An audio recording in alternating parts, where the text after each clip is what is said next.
ढोनी नजर आए।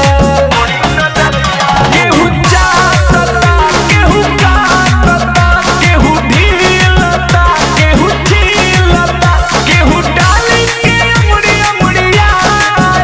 नजर जिधर जिधर जाए उधर ढोनी नजर आए। हो नजर जिधर जिधर जाए उधर ढोनी नजर आए। नजर जिधर जिधर जाए उधर ढोनी नजर आए।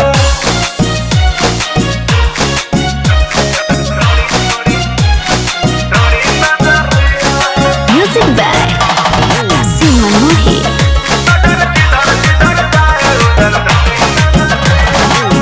अजबे को जब देखी हो खेला फील हो धक धक भीतर से धड़केला दिल हो।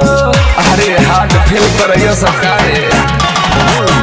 अजबे को जब देखी हो खेला फील हो धक धक भीतर से धड़केला दिल हो। केहू हाथ से लेवे केहू मुँह से हो मजा लेता वे सब खाली मुँह से हो। इहे लौका खाली जाए पाए। नजर जिधर जिधर जाए उधर ढोनी नजर आए। गजब दुनिया बड़े भाई हो। नजर जिधर जिधर जाए उधर ढोनी नजर आए। नजर जिधर जिधर जाए उधर ढोनी नजर आए।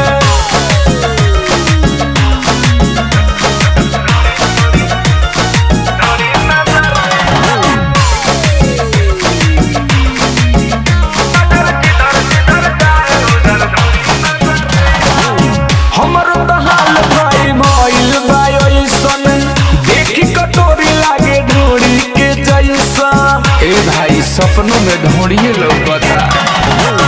हमरो तो हाल भाई भइल बा अइसन देखी कटोरी लागे ढोड़ी के जैसा। अल्लाह पीला देखो खीला देखी हमरो तो मन हो दिला। अजय अजनबी ना हिल जाए। नजर जिधर जिधर जाए उधर ढोनी नजर आए।